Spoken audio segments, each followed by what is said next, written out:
Hello viewers. இந்த வீடியோல நாம signed and unsigned and bits bytes பத்தி தான் பார்க்க போறோம். First நாம signed and unsigned அப்படினா என்னன்னு பார்ப்போம். Character, integer, float இந்த மூணு டேட்டா டைப்ல characterக்கும் integerக்கும் signed and unsigned அப்படினு சொல்லிட்டு ரெண்டு குவாலிஃபயர்ஸ் இருக்கு. இப்போ நாம இந்த signed and unsigned அப்படினா என்னங்கறத டீடைலா பார்ப்போம். டேட்டா டைப்ல பாத்தீங்க அப்படினா கேரக்டருக்கும் இன்டீஜருக்கும் signed and unsigned அப்படின்னு சொல்லிட்டு ரெண்டு குவாலிஃபயர்ஸ் இருக்கிறத நம்ம முன்னாடியே பார்த்தோம். signed அப்படின்னா என்னன்னா நெகட்டிவ் வேல்யூல இருந்து பாசிட்டிவ் வேல்யூ வரைக்கும் குறிக்கிறது தான் signed. இதுவே unsigned அப்படின்னா என்னன்னா ஜீரோல இருந்து நெகட்டிவ் வேல்யூவை மட்டும் குறிச்சுச்சுன்னா அது unsigned. இப்போ இந்த கேரக்டருக்கும் signed and unsigned இருக்கு. அதே மாதிரி இன்டீஜருக்கும் signed and unsigned அப்படின்னு சொல்லிட்டு ரெண்டு குவாலிஃபயர்ஸ் இருக்கு. இது இப்போ உங்களுக்கு புரியல அப்படின்னா நோ ப்ராப்ளம். நம்ம ப்ரோக்ராமிங்ல போகும்போது இது உங்களுக்கு புரியும். இப்போ ஜஸ்ட் signed அப்படின்னா நெகட்டிவ் வேல்யூல இருந்து பாசிட்டிவ் வேல்யூ வரைக்கும் குறிக்கிறது signed அப்படின்னு ஞாபகம் வச்சுக்கோங்க. unsigned அப்படின்னா ஜீரோல இருந்து நெகட்டிவ் வேல்யூவை மட்டும் குறிக்கிறது unsigned அப்படின்னு சொல்லிட்டு ஞாபகம் வச்சுக்கோங்க. இப்போ நாம இந்த பிட்னா என்ன பைட்னா என்ன அப்படிங்கிறத பார்ப்போம்.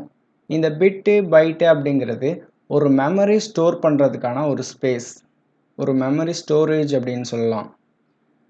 இப்போ டேட்டாஸ் எல்லாமே ஒவ்வொரு பிட்டாக தான் ஸ்டோர் ஆகும். இந்த பிட் அப்படிங்கிறது ஒரு மெமரி ஸ்டோரேஜ். ஓகேவா?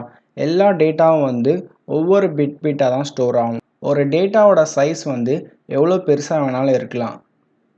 அது ஒவ்வொரு பிட்டாக தான் ஸ்டோர் ஆகும். பிட்ஸ் அப்படின்னா என்னன்னா இது ஒரு மெமரி ஸ்டோரேஜ். இந்த ஸ்டோரேஜில் தான் நம்ம ஒரு மெமரியை ஸ்டோர் பண்ணிக்க முடியும்.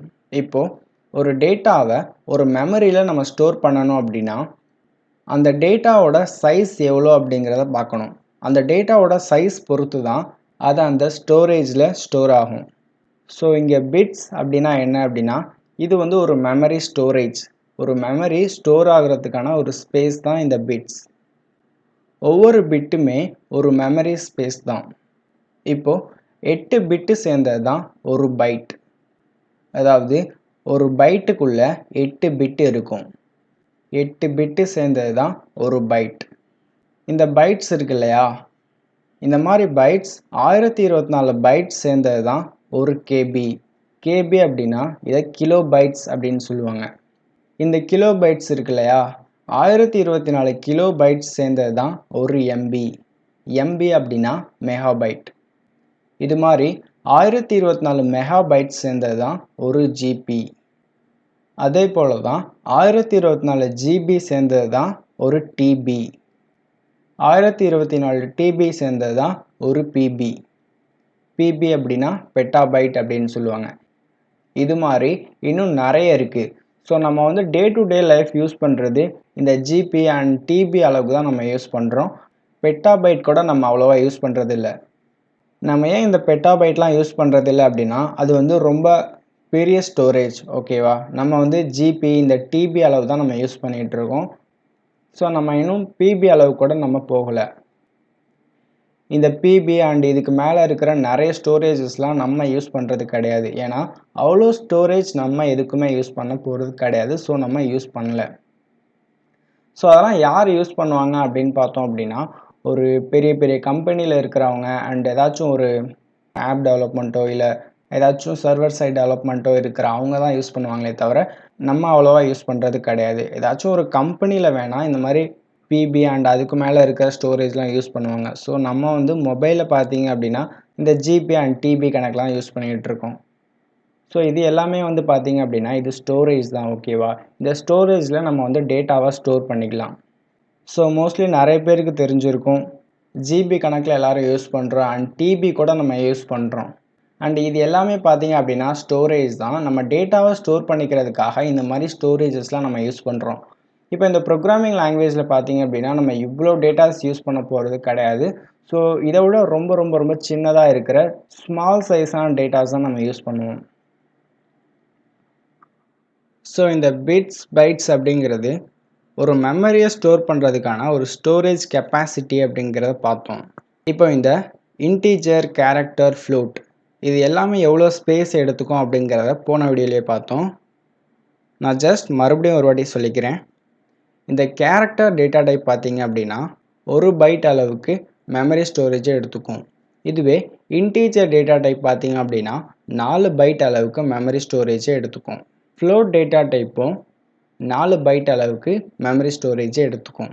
இது மாதிரி ஒவ்வொரு டேட்டாஸும் அதுக்கேற்ற மாதிரி ஒரு மெமரி ஸ்டோரேஜை அலோகேட் பண்ணிக்கும். ஸோ ஒவ்வொரு டேட்டாவும் ஒவ்வொரு சைஸில் இருக்கும் அப்படிங்கிறத தெரிஞ்சுப்போம். இதெல்லாம் நாம் அவ்வளோ அக்யூரேட்டாக தெரிஞ்சு வச்சுக்கணும் அப்படின்லாம் ஒன்றும் இல்லை.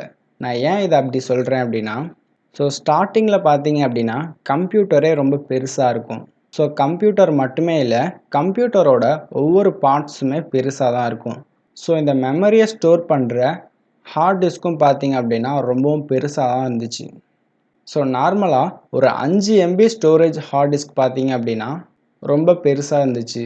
அதை ஒரு இடத்துல இருந்து இன்னொரு இடத்துக்கு கொண்டு போகணும் அப்படின்னா லாரியில் ஏற்றி தான் அதை கொண்டு போவாங்க. ஸோ அந்த அளவுக்கு பெருசாக இருந்துச்சு.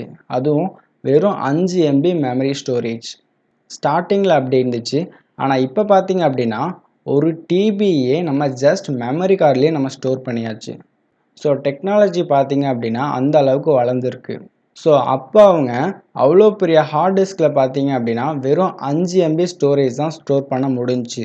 ஸோ அவங்க என்ன பண்ணாங்க அப்படின்னா அந்த 5 MB ஸ்டோரேஜையும் ரொம்ப பார்த்து ஸ்டோர் பண்ணாங்க. அதாவது இந்த இன்டீஜர் டேட்டாவுக்கு நம்ம இவ்வளோ ஸ்டோரேஜ் கொடுத்தா போதும், இந்த கேரக்டர் டேட்டா டைப்புக்கு இவ்வளோ கொடுத்தா போதும் அப்படின்னு ஒவ்வொரு டேட்டாவையும் அவங்க பார்த்து ஸ்டோர் பண்ணாங்க. ஏன்னா அப்போ அவங்கக்கிட்ட அவ்வளோ ஸ்டோரேஜ் கிடையாது. ஸோ இது ஸ்டார்டிங் காலத்தில். ஆனால் இப்போ பார்த்தீங்க அப்படின்னா ஒரு டிபியே ஜஸ்ட் நம்ம ஒரு மெமரி கார்டுக்கு கொண்டு வந்தாச்சு. ஸோ இப்போ இந்த காலத்தில் அந்த அளவுக்கு நமக்கு ஸ்டோரேஜ் ரொம்ப இம்பார்ட்டன்ட் கிடையாது. ஸோ ஸ்டார்டிங் ஸ்டேஜில் வேணால் ஸ்டோரேஜ் இம்பார்ட்டண்ட்டாக இருந்திருக்கலாம். ஸோ இப்போ நமக்கு அவ்வளோவா இம்பார்ட்டன்ட் கிடையாது. ஸோ இதை பற்றிலாம் நம்ம அக்யூரேட்டாக தெரிஞ்சு வச்சுருக்கணும் அப்படின்லாம் எதுவும் கிடையாது. ஸோ ஜஸ்ட் மெமரிஸ் எல்லாம் இப்படி தான் ஸ்டோர் ஆகுது, இப்படி தான் மெமரி கெப்பாசிட்டி இருக்குது அப்படிங்கிறத மட்டும் தெரிஞ்சுக்கோங்க. ஓகே, இப்போ உங்களுக்கு இந்த signed and unsigned and bits bytes பற்றிலாம் உங்களுக்கு தெரிஞ்சிருக்கும்னு நினைக்கிறேன். இந்த வீடியோவில் உங்களுக்கு ஏதாச்சும் டவுட்ஸ் இருந்துச்சு அப்படின்னா மறக்காமல் கமெண்ட் செக்ஷனில் மென்ஷன் பண்ணுங்கள். இந்த வீடியோ உங்களுக்கு பிடிச்சிருந்துச்சு அப்படின்னா லைக் பண்ணுங்கள், ஷேர் பண்ணுங்கள், கமெண்ட் பண்ணுங்கள். இந்த சேனலை நீங்கள் இன்னும் சப்ஸ்கிரைப் பண்ணல அப்படின்னா சப்ஸ்கிரைப் பண்ணிக்கோங்க. Thank you for watching.